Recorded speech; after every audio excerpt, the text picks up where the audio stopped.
Welcome into NewsWire here on our special time here on this final Football Friday of NewsWire here on SportsGrid. Great to be with you. A little sad, the football season, of course, coming to an end this weekend, but it is the calm before the storm here. Of course, all of our coverage coming up later. Scott Farrell, Coast to Coast. All the coverage has been so awesome, honestly, watching all week long in Las Vegas. We got another day set for you here on this Friday coming up at 3 o'clock Eastern. But I'm here in my South Florida studio. We got a great show prepared for you today.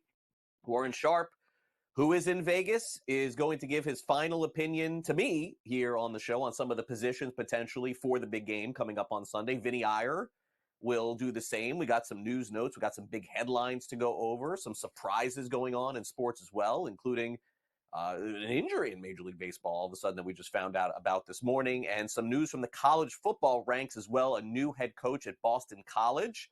We'll tell you all about that as well. So thanks for tuning in here on our special time in the show. Let's start off with last night's NFL honors and the award winners. An almost unanimous vote, almost unanimous, for Lamar Jackson. One person did not vote for Lamar Jackson to win the MVP. How about that? Christian McCaffrey, Offensive Player of the Year.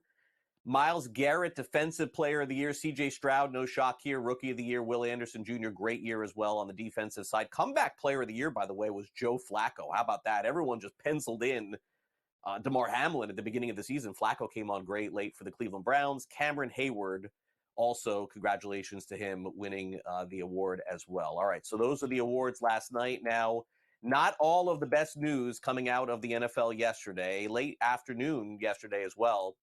Baltimore County Police announced that they're investigating the wide receiver on the Baltimore Ravens, Zay Flowers. Now, he's not been charged with a crime, and so right now these are just alleged allegations on domestic assault. So we're going to have to follow this and wait until we hear more. No question on a story like this.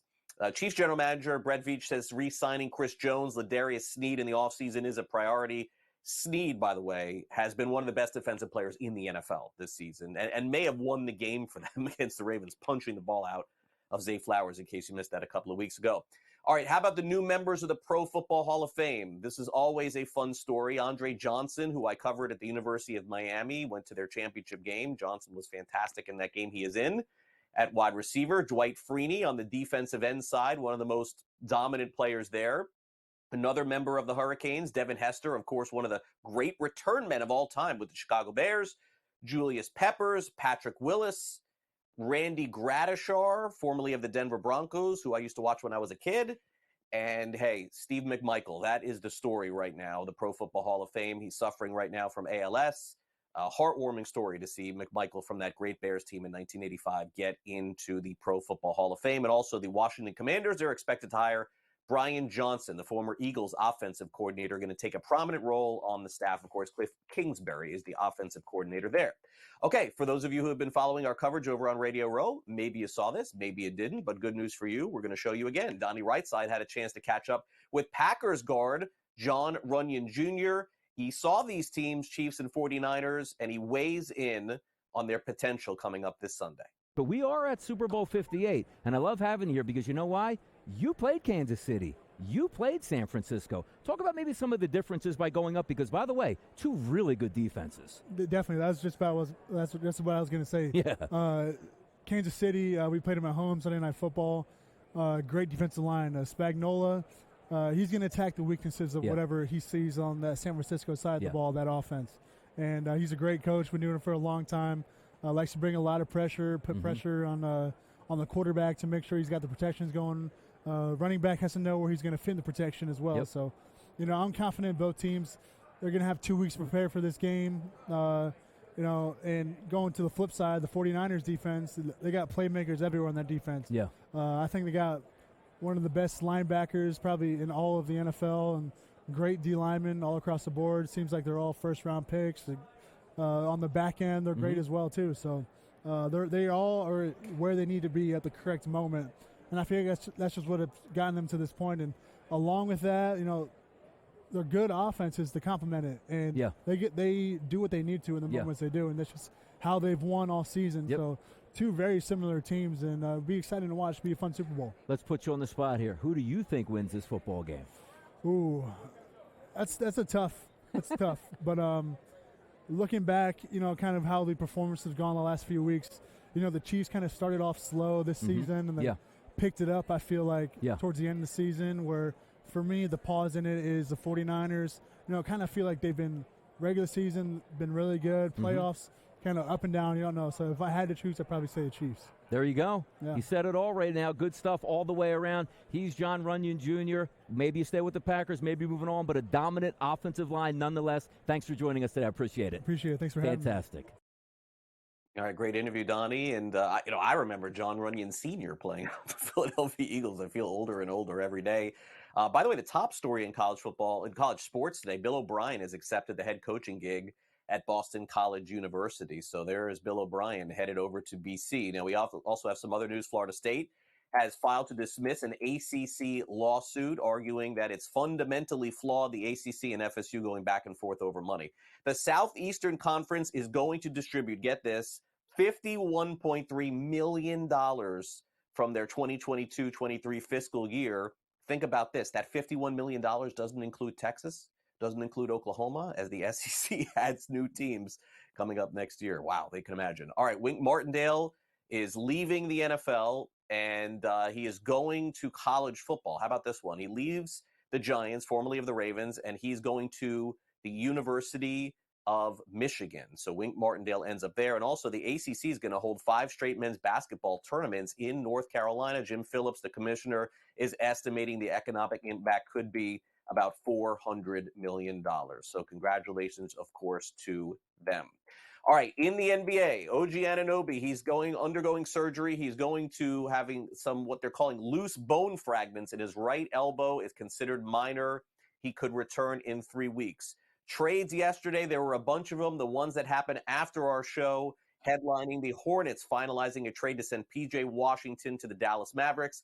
In case you missed it, a heartwarming event last night. Kobe Bryant, one of 3 statues, was revealed last night in Los Angeles. Magic Johnson and many others on hand. UAB upsets number 20 FAU in college basketball final 76-73. Other sports headlines. Let's get to it. We're going to be talking a ton about this on the show today. BetMGM and X, otherwise known as Twitter, have agreed on a strategic partnership including odds and linking integration. Adolis Garcia and the Texas Rangers have agreed to a 2-year deal. Corey Kluber, former member of the Texas Rangers, announced his retirement. And Jack Hughes of the Devils has returned, but the Devils lost to the Flames. Also, Brandon Marsh of the Philadelphia Phillies, it was just announced by the team, went arthroscopic surgery on his left knee. Could be back in 3 to 4 weeks. We'll be right back.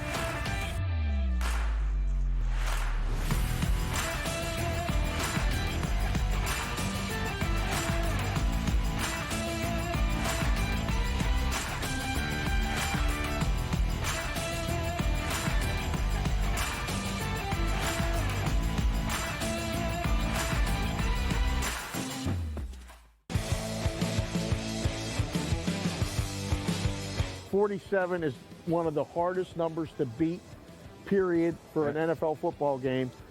A lot of combinations that can fall 47. You decide. Of course. You're getting great two-way action. That's what you want as the book. You don't have to move the number. Right. Biggest game of the year is the easiest game to book in the world. It's smarter to be on SportsGrid.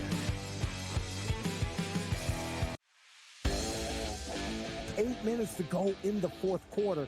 They reel off the Chiefs, do 21 straight points. They win the game 31-20. I've been selling this, because of the 23 billion is going to be bet on this game in the States this Sunday. That's insane. And this place, Vegas, they're going to make billions of dollars if the Chiefs don't win.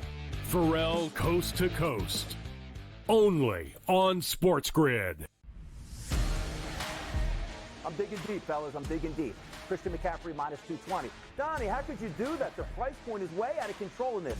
Keep it simple. The goal is to win money, not to outsmart everybody. Mahomes is minus 140 to throw 2 touchdown passes. And if he's going to, every single thing suggests a wide receiver will haul in at least one, if not both. Pro Football Today. Only on SportsGrid.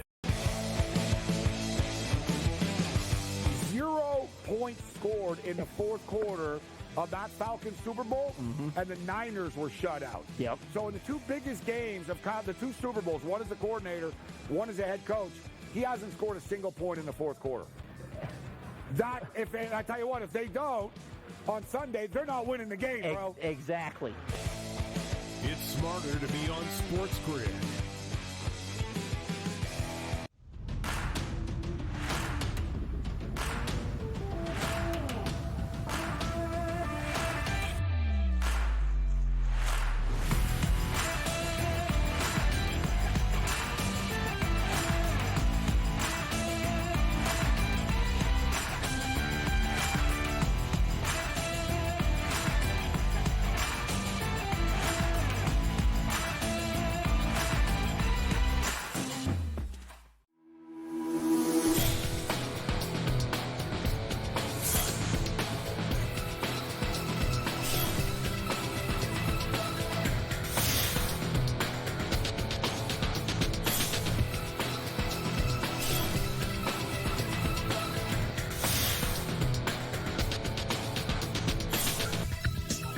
Our final check-in on the Super Bowl with Vinnie Iyer of Sporting News. Vinnie has been kind enough to make all of his appearances week after week, sometimes 2-3 times a week with us here on NewsWire. Vinnie, once again, thanks for coming back here on the show. I know you and I will still talk, I'm sure, in the offseason and toward the draft, but here we are, the final Football Friday of the NFL season.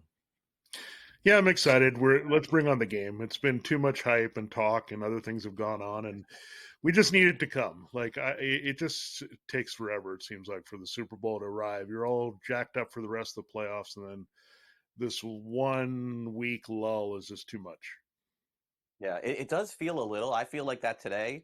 Like my whole weekend is sort of like revolving around the Super Bowl. I feel like sort of sports paralyzed a little bit. I'm just like, all right, 6 o'clock. I know where I'm going to be. Everyone knows what they're going to be, but we have to wait still a couple more days.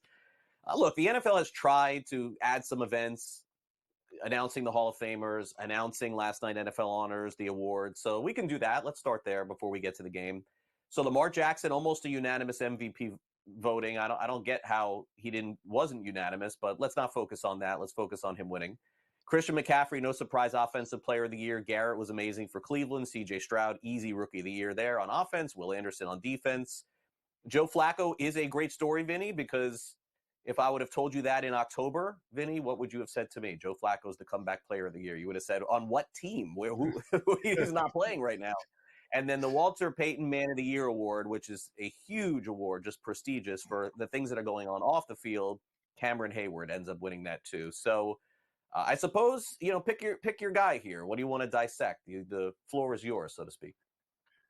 Yeah, it's very interesting because the Sporting News had its awards and we had the players vote on some of these things, and they were very different. And look at Tyreek Hill versus Christian McCaffrey. I think you could have gone either way. I think Tyreek kind of cooled off late in the season. That helped McCaffrey win it in the eyes of the AP. And then CJ Stroud, I think it was hard to deny a guy that was the starting quarterback as a rookie for a playoff team, where Puka Nacua had a big year, breaking 2 records. So that's where the players sided a little bit. So maybe more impressed with the records, but maybe the voters here from the AP more impressed with the team accomplishments. So that's interesting. But yeah, definitely the Flacco selection was very curious because we didn't know where they were going to go. And we had our choice was Tua Tagovailoa from the players, and he was one of the finalists as well. You also had Damar Hamlin in there, but I guess people looked at it to say, look, he came back from the worst thing that could possibly happen on a football field. But I think in the end, what happened was Hamlin didn't maybe play enough to have the impact. And I think they were focused more on the player, more so than the comeback, right? So it's an interesting award because it doesn't really have definition. And it's very interesting to me. It went back to a guy that only played half a season or less than that, making starts. So interesting decision there. Maybe he just had the best story, and sometimes that's what we think about. I guess DeMar Hamlin's story is just not good enough anymore.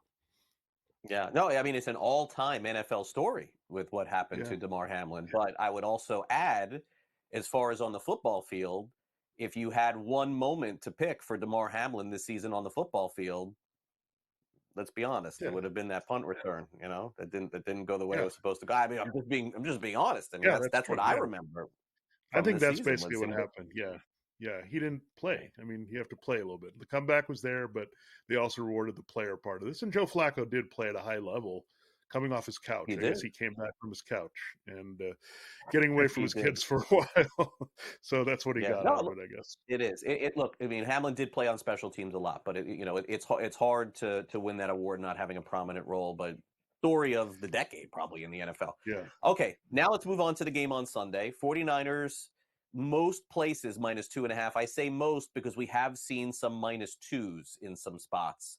The total, Vinny, is rock solid. I think this is what the total is going to be on Sunday, 47.5. We're going to go through some props here, but this game and most Super Bowls, Vinny, I would say it's like analysis with paralysis. Like I talked about earlier, it's like we've talked about this game so much. It's like I can make a case for one side, I can make a case for the other side.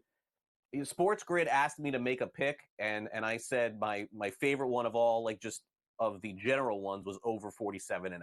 I don't know why. I'm usually an under guy, but they asked me, that's what I gave, over 47.5. I don't know who's going to win this game, Vinny. I really don't.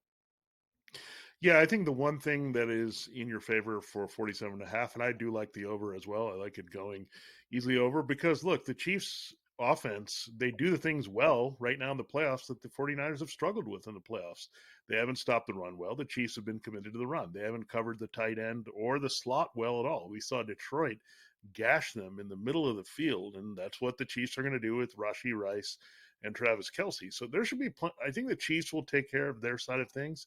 It comes down to the 49ers. And I think for them being patient, they can't try to go for the big plays.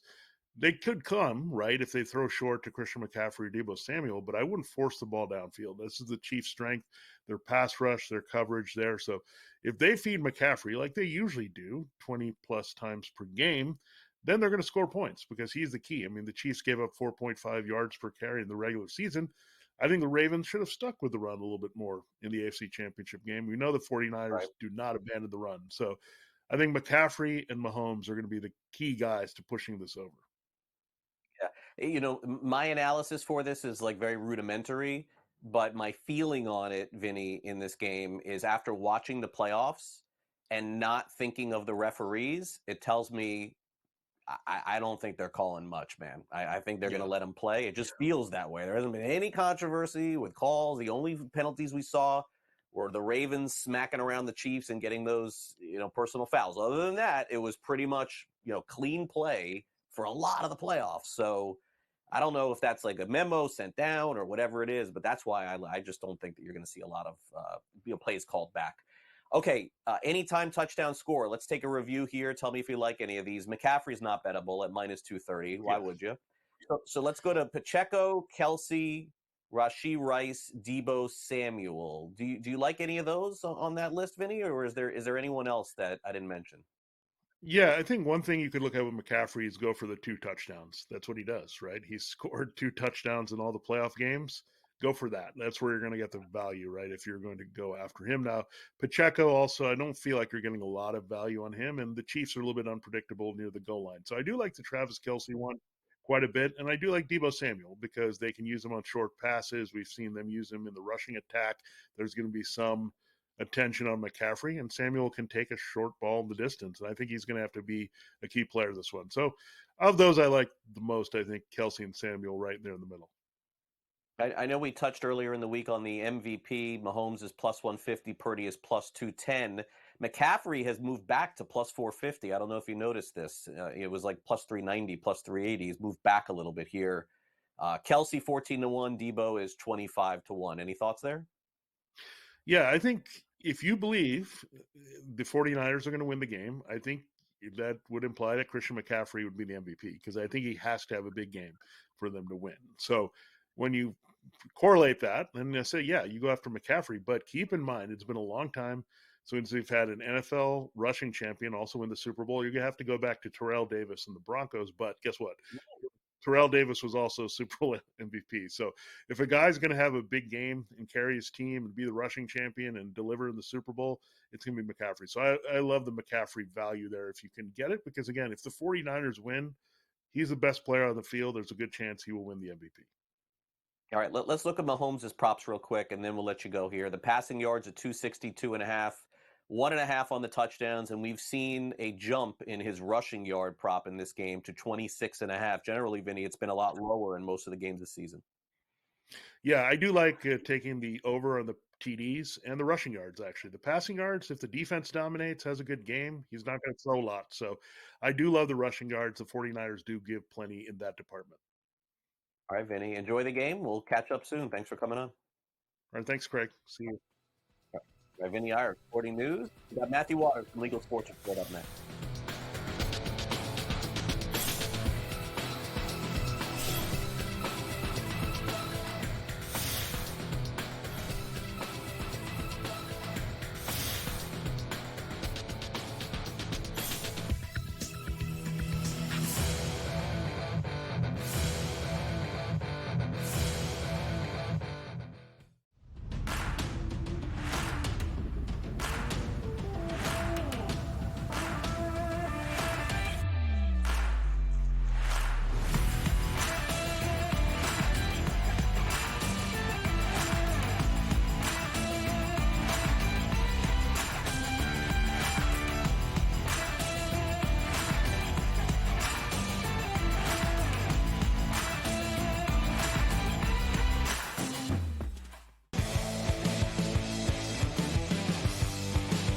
.47 is one of the hardest numbers to beat, period, for an NFL football game.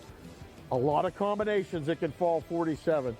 You decide. Of course. You're getting great two-way action. That's what you want as the book. You don't have to move the number. Right. Biggest game of the year is the easiest game to book in the world. It's smarter to be on SportsGrid. 8 minutes to go in the fourth quarter. They reel off the Chiefs, do 21 straight points. They win the game 31-20. I've been selling this, like, because of the 23 billion is going to be bet on this game in the States this Sunday. That's insane. And this place, Vegas, they're going to make billions of dollars if the Chiefs don't win. Pharrell Coast to Coast. Only on SportsGrid. I'm digging deep, fellas. I'm digging deep. Christian McCaffrey minus 220. Donnie, how could you do that? The price point is way out of control in this. Keep it simple. The goal is to win money, not to outsmart everybody. Mahomes is minus 140 to throw 2 touchdown passes. And if he's going to, every single thing suggests a wide receiver will haul in at least one, if not both. Pro Football Today. Only on SportsGrid. 0 points scored in the fourth quarter of that Falcons Super Bowl, and the Niners were shut out. Yep. So in the 2 biggest games of the 2 Super Bowls, one as a coordinator, one as a head coach, he hasn't scored a single point in the fourth quarter. And I tell you what, if they don't, on Sunday, they're not winning the game, bro. Exactly. It's smarter to be on SportsGrid.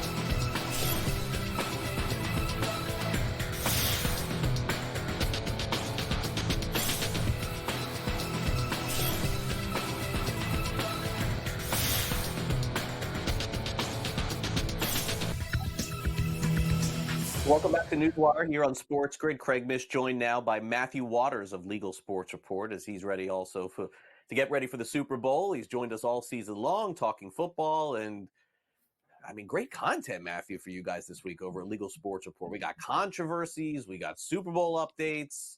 I mean, this stuff we didn't even have 5 years ago. It's like I don't even remember a day where we didn't have this kind of content. We were just like, talking about offshore sports books, and now it's with sports betting being legalized, the news just comes to us. Yeah, isn't that wild when you go back to think about what the 2018 Super Bowl looked like, and there was none of this coverage, and now it's, if you're not talking about sports betting, it feels like you're doing something wrong with all this coverage. Yeah, no, I mean, my timeline is basically all people, yelling at picks, but that's beside the point. Okay, so, this is a story that broke late last week, earlier this week, about this fighting between DraftKings and Fanatics over proprietary information. Now there's a restraining order. So catch us up here with this argument between the two companies. And is there any kind of like prediction how this may end, or it's still just up to litigation? Yeah, well, first of all, let me say, allegedly, right? Whenever we talk about these legal cases. But basically, what DraftKings was trying to allege is that this Michael Hermelin, the former VIP head at DraftKings, concocted this plan to leave for Fanatics like over a year plus. They're talking. He had this in his plans. I love covering the court stuff because DraftKings filings are basically full of a bunch of yuhs, and then Hermelin comes back and hits them with, well, nuh-uh. Craig, this case is going to come down to where it's tried because it's in two places right now. It's in Massachusetts and it's in California. Massachusetts just granted the temporary restraining order partially against Hermelin, and basically, look, it's just a sensical order, right? They're saying that, it would cause irreparable harm to DraftKings if Hermelin went and did, gave these customers, confidential information to Fanatics about DraftKings, especially this week during the Super Bowl. So I think most everybody expected that to come down when you consider that, Hermelin signed it. It was said in the papers, upwards of 12 non-disclosure agreements in Massachusetts. California, on the other hand, it invalidates those non-compete agreements that he also has. So what Hermelin basically did was he got this job and then he went and set up his life in California. Bought a car, he got his license in California, he leased an apartment, he's looking at schools and camps for his kids. And that's his argument, that now he's a California resident. And so as a California resident, he cannot be held to this non-compete agreement that he signed with DraftKings. And he's also taking to issue the fact that it's in Massachusetts court. He never lived in Massachusetts. He didn't work for DraftKings in Massachusetts. That is where DraftKings is held, but also win for DraftKings on this side. In all of the paperwork that Hermelin signed, it said that the District Court of Massachusetts would be the prevailing court where any of this was figured out. So, look, I don't think this is going to be solved soon. I don't think it's going to be solved quickly. You have to imagine that sports betting companies would be a little concerned if Hermelin does walk away from this scot-free and everything in California goes the way he wants it to, and he's not held to that non-compete. Because you're basically saying, well, if you want to fast track leaving a sports betting company and getting out of your non-compete for another company, just go move to California. So there's a lot of moving parts right now. Look, everybody that I've spoken to within the gaming industry, they love the drama. They love seeing this kind of thing unfold because you wonder how many times something like this happens that we don't get to see. But this is going to be going on for a little while. Now, Hermelin isn't stopped from working for Fanatics. That was part of the temporary restraining order that DraftKings has proposed, but the court struck that when they approved the temporary restraining order. So Hermelin can go and get to work.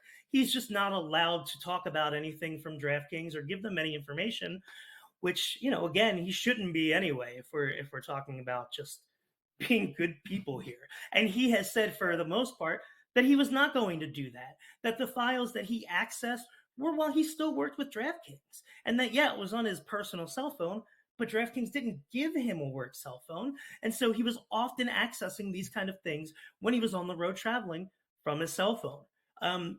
You could see the points being made by each side. I just don't think it's clear what way this is going to break yet.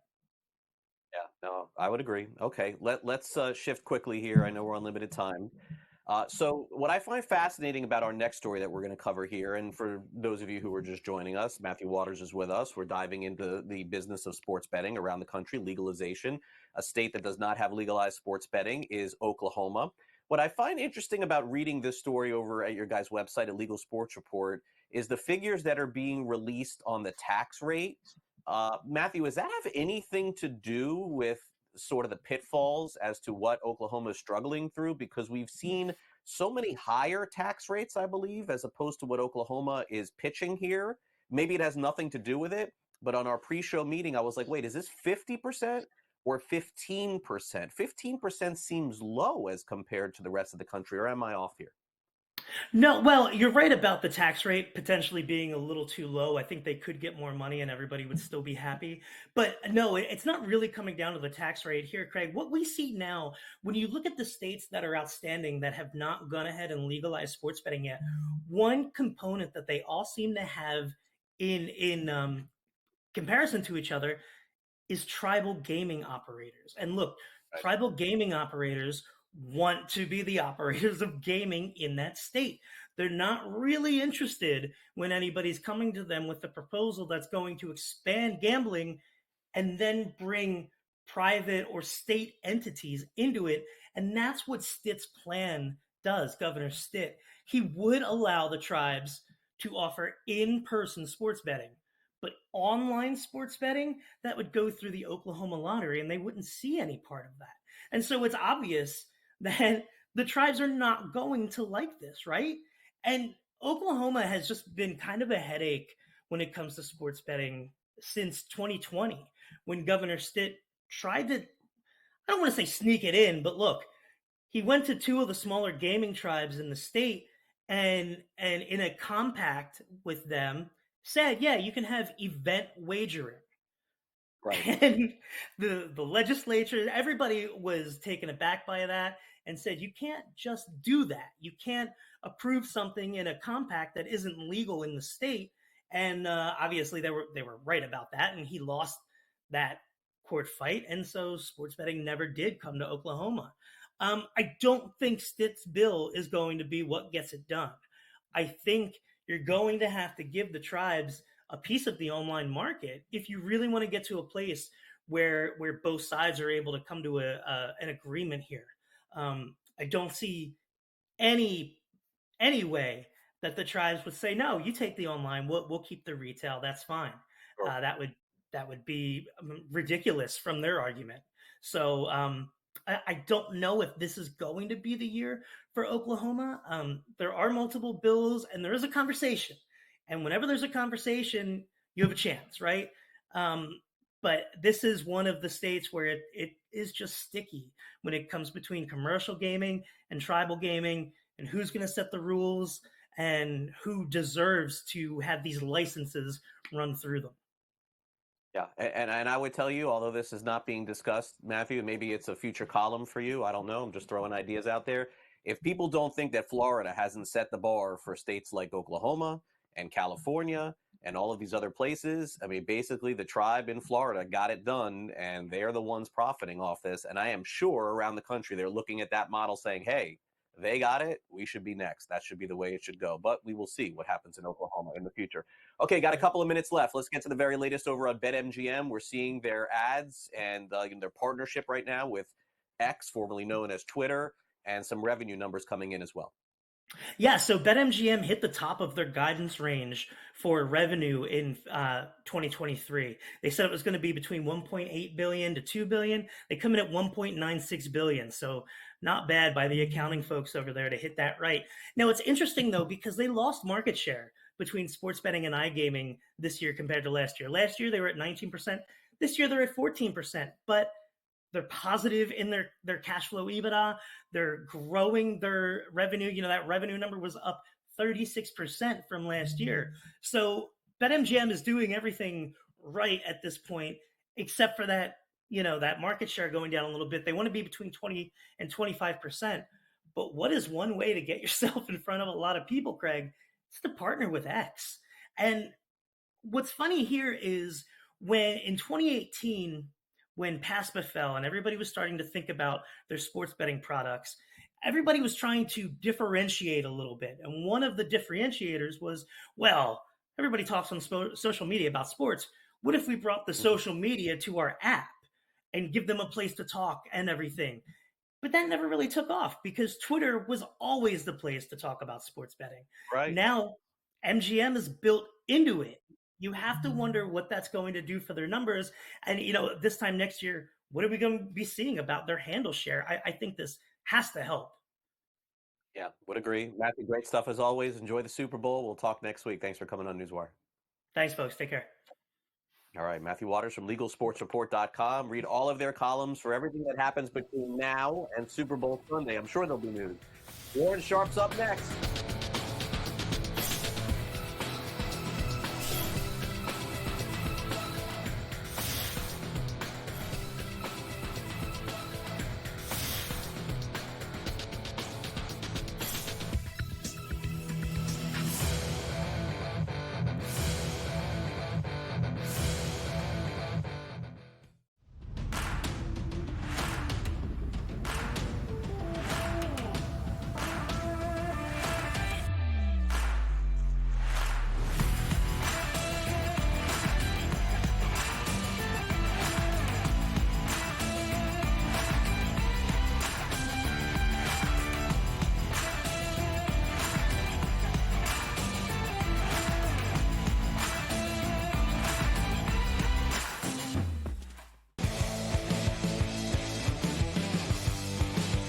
.47 is one of the hardest numbers to beat, period, for an NFL football game.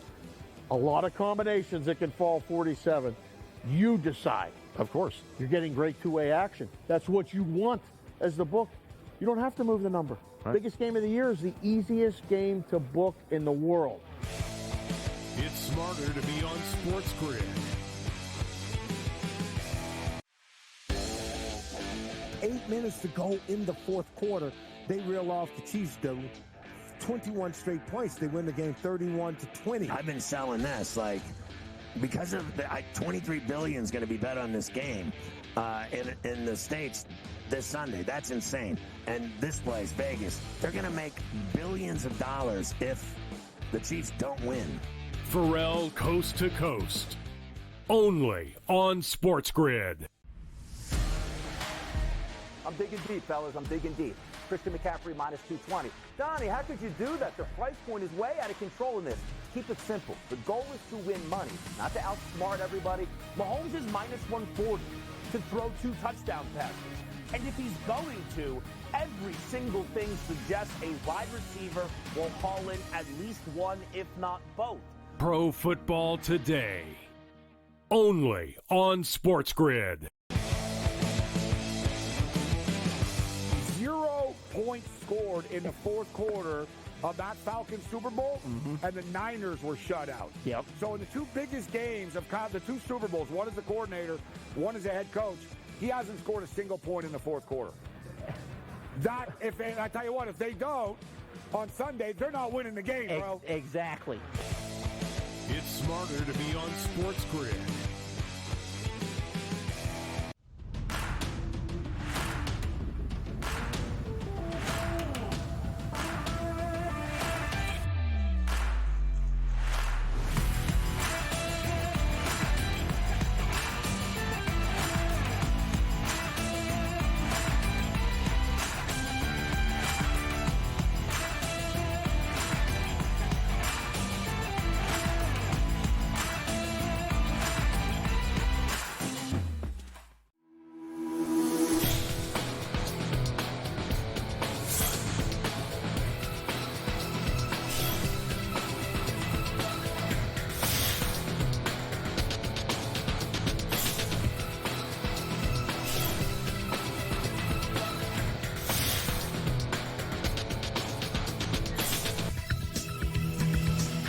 Welcome back to NewsWire, 3 o'clock Eastern, our final day at Radio Row coverage here. So make sure you stay tuned. Scott Farrell, 3 o'clock Eastern. He is coming up live. Make sure you catch it. One interview that the guys already did out at Mandalay Bay was speaking to former left tackle Marshall Newhouse, of course, who won a Super Bowl with the Green Bay Packers, also played many years in the league with the Saints and the Giants and the Bengals as well. Our guys from the early line, Ben Stevens and Kevin Walsh, asked Marshall to weigh in on the big game this Sunday. You spent time under Vrabel. You spent time under Belichick. 2019 up in New England. How demanding is the Patriot way and that style of an organization? Yeah, it's turned into a pejorative, for people who haven't experienced it, and I get that. But to me, it's just very simply, it's a demanding, accountable environment. It's a very pure football place. I don't think there's anyone on this planet who loves football more than Bill Belichick. If you ever get into a conversation with him, not as a coach, he is a historian of football. He loves it, truly. I think Vrabel was cut from that same cloth, as a player more so. And I think both guys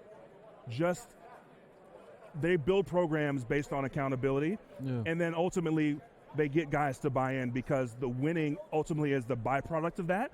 And it's different than what a lot of people are hoping for or expecting. So it's jarring for a lot of people. I grew up a coach's son. I'm used to hard-nosed discipline. I'm a little old school in that way. So it wasn't too far-fetched for me to sign with Bill Belichick. The story of me signing that year was I was in camp with the Saints, got injury reserve cut at the end of camp, and was a free agent. I go and work out when I heal with New England, and I sign on a Wednesday morning. I get thrown right into meetings, right into walkthrough with Tom Brady and Bill. I start at tackle on a Sunday. In the middle of the game, the starting left tackle goes down. I flip to the left side. Yeah. Not many people can do that. That's demanding. Would you say? Would you agree? I would. And so it's not for everybody. And then in practice, via Dante Scarnecchia, the O-line coach, one of the hardest individual periods you'll have in the league, known. Guys talk. Guys know it's hard. It's demanding, but there's a method to that madness. But again, it's not for everybody. And so there are guys who've gone there, and they come back and they report from the battlefield to the next team like, oh, that place stunk. And there's other guys who are like, it was fine. It was hard, demanding, but it was fine because we saw winning in the future. We saw the byproduct of winning. And so it just depends. Winning cures all, I think, is probably often the idea. And ultimately, that's why there's a separation of the coaches from those jobs because the winning stopped being as apparent. Yeah. So let me then just kind of talk to you a little bit about this game that's coming up this weekend here. The winning for Kansas City has been consistent. So consistent that we don't realize that the Niners have you can't call them a dynasty because they haven't won a Super Bowl, but they're always here, right? Sure. They're always playing that NFC Championship game, it feels like. As minimum, the big difference is Brock Purdy. As you've watched this Niners offense specifically, how do you feel about their starting quarterback heading into this game? I think he's a stellar quarterback, and I think the discourse just got out of hand because we speak in superlatives and binaries too much, and there wasn't a way to describe Brock Purdy in a positive way as a game manager as like that is an ultimate compliment. And what he does is operates in that system with Kyle Shanahan, with exceptional players like Deebo Samuel, George Kittle, Trent Williams, Brandon Ayuk, Christian McCaffrey. He operates in that system for what they're asking him to do. And what we saw also in the NFC Championship is because he has so much talent around him, they haven't asked him to go above and beyond yet. But then he scrambles for 50 yards. We see a little quickness out of him that we hadn't seen maybe since college. And you're like, oh, okay. But we're starting to see what they see internally. And unfortunately, we can't help ourselves but to compare him to the best in the league, which he's not there yet. Maybe he can be there, maybe. But he doesn't have to be to lead the team the way they need him to lead them. And so the conversation got out of hand. And comparing him to Pat, Lamar, and Josh was just unfair to him because in his own right, he's very good. He does what they need. And then he's still young. He was, Mr. Irrelevant, a young quarterback growing into that position. He's got so much more. I mean, Pat now is in year 7, year 8. Give Brock Purdy that time to figure out what he can do above and beyond the system. And so at this point, he's exactly what they need. I think he's got them in the position as much as anyone else. And so I like their odds in this game, absolutely. Welcome back to NewsWire. Warren Sharp is with us ahead of the big game coming up on Sunday. We're going to take a look at the odds over on BetMGM. Warren has done his deep dives, and Warren is a trooper. Let's get real here. I thought he was still in Vegas. This guy flew home last night, red eye, makes his appearance here on the show. He's going on no sleep. So I'm a little worried about your positions here, to be honest. Are you of sound mind here to make these positions on the show?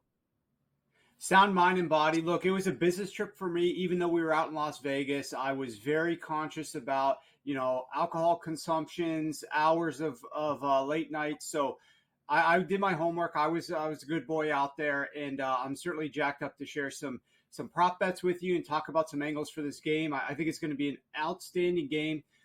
It sucks to me that it's a little bit of a referendum on, Kyle Shanahan as a coach. Is he actually a good coach if he doesn't win this game? I think those types of discussions are going to be nonsense, but the discourse is going to be ridiculous come Sunday night into Monday if that ends up happening. But no doubt about it, happy to discuss this game with you, Craig. All right, so on BetMGM, let's be real here. A little bit of a different line than some of the other places. Right now, 49ers are -2 over the Chiefs. This total has been rock solid for a long time. I feel like we're heading into the game Sunday with this total being 47.5. I don't know how many interviews you've done and how many times you've talked about this game. But before we get to the individual players and some of the props, is there anything left to be said that has not been said heading into Sunday? Well, I just think, to me, it's the reset that the Kansas City Chiefs were able to get during this bye week, having all of these things stacked up against them that are unusual for them in most Super Bowl runs, right? We view the Chiefs, okay, they're in the Super Bowl again. There's a little bit of a Chiefs fatigue, but this season is so different than all the other seasons that they've had in the past. Not only did they have to play in the wild card round because they were underdogs, not only did they have to go on the road the last 2 games to play elite teams in the league, the Buffalo Bills, the Baltimore Ravens, do so on road soil. But this was the team. We talked about it. They had all those games 6 straight where they're at a rest disadvantage. I think this bye week comes at a perfect time for them to help rest and reset. And then you look at what has been happening out in Vegas, kind of the chatter that's been going on out there. We've seen the Kansas City Chiefs, nothing out of their camp. They're practicing in the Raiders' practice facilities. They're getting honed in and locked in. Meanwhile, San Francisco 49ers are practicing outside in the UNLV stadium. It's raining on Monday. It's raining on Tuesday. The sod that they threw in over the turf isn't good. It's too sticky. They hate the practice facility. Somebody pulled the fire alarm in the team hotel the other night. They're upset about that. Kyle's going on little sleep. He looks like he's drunk at the press conferences because he's so stressed out about this game.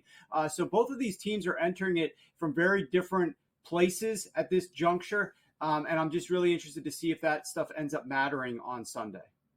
Yeah, fair enough. Okay, so now let's start talking about the individual players. One of the most talked about players, of course, is Travis Kelce for a lot of different reasons. Warren, this was an epically disappointing regular season for Travis Kelce, and anybody who plays fantasy football would obviously attest to that. He was like a first-round pick. He didn't perform. Now, all of a sudden, we've seen all of the numbers dialed way back up here in these postseason games. Do you think that is something that is a trend? And quite frankly, he's one of those players, Warren, that I've always wondered, why isn't somebody covering this guy? Like when you're watching the game and he's like wide open, you're like, why isn't somebody on him? Well, yeah, it seems just uncanny how that chemistry allows them to find those little cracks and crevices in a defense. It's just these two guys. Think about it. Kansas City Chiefs with Patrick Mahomes, the highest pass rate in the NFL for years. Travis Kelce's been catching so many of those footballs from Patrick Mahomes.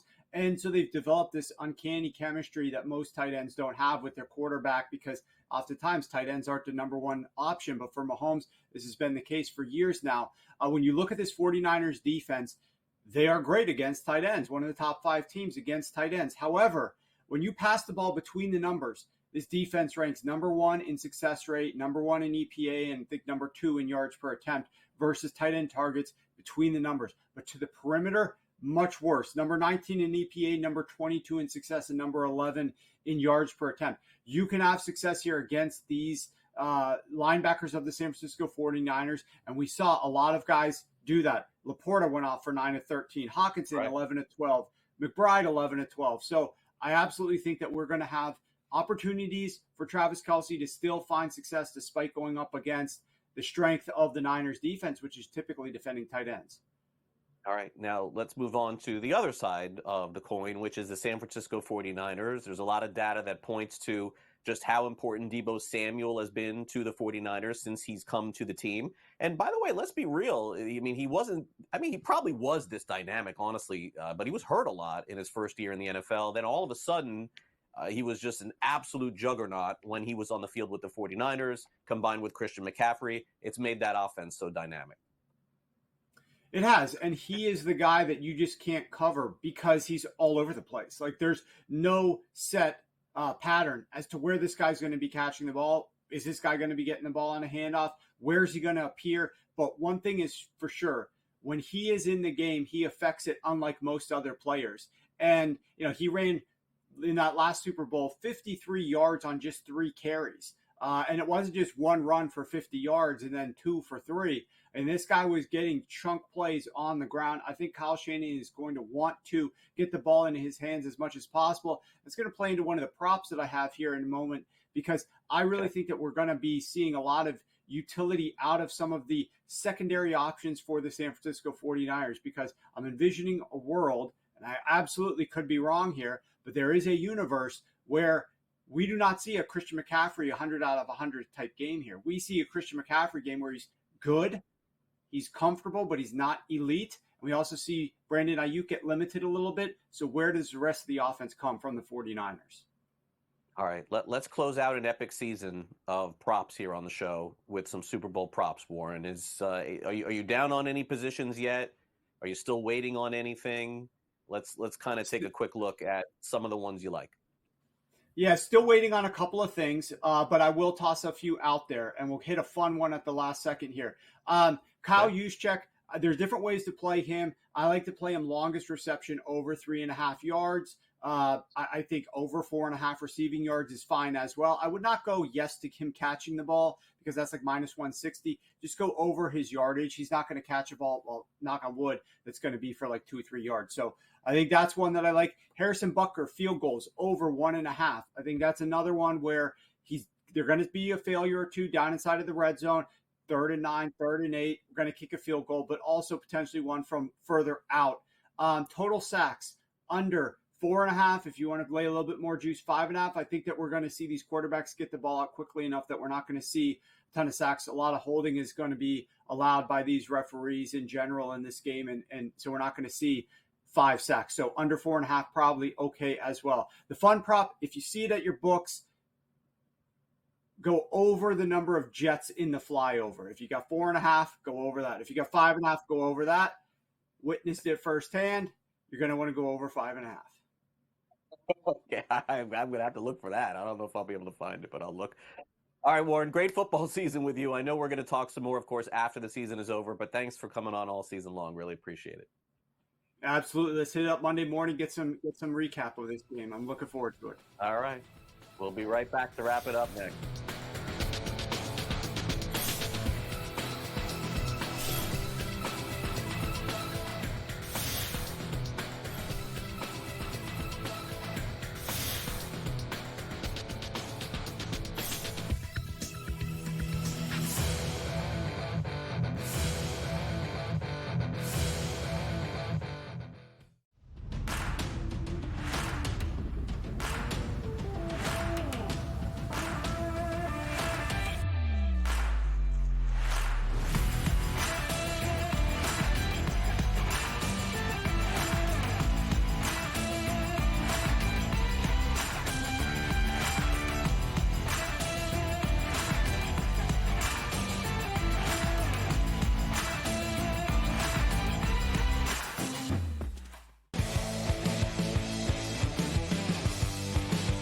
.47 is one of the hardest numbers to beat, period, for an NFL football game.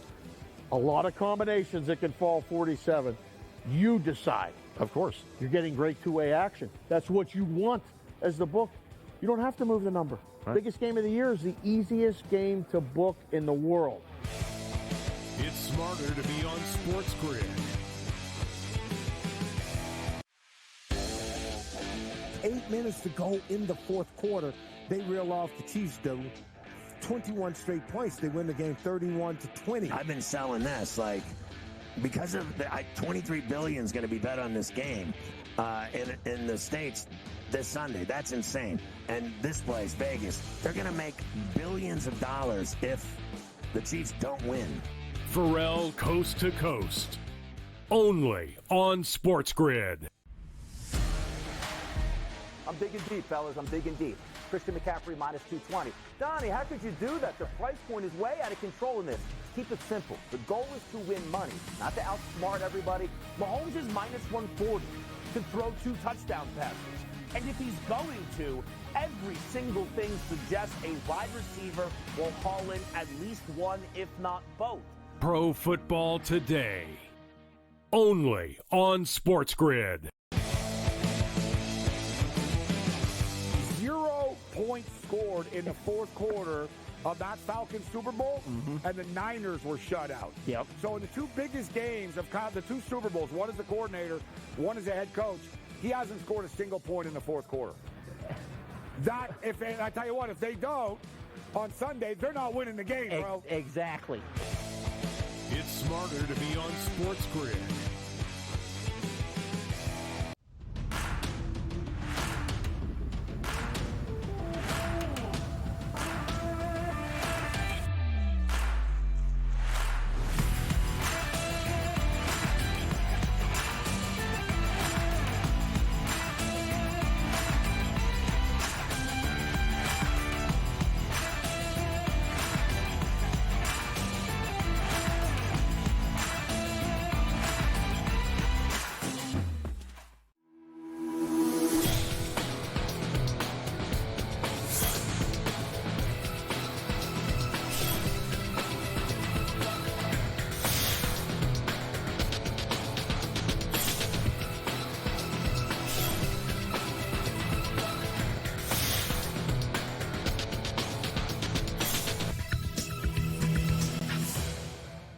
Welcome back to NewsWire here on SportsGrid. Before we wrap up our final football show on NewsWire this week, I want to remind you that I'll be back Sunday morning, a 4-hour fantasy football extravaganza. Is that correct? Yes.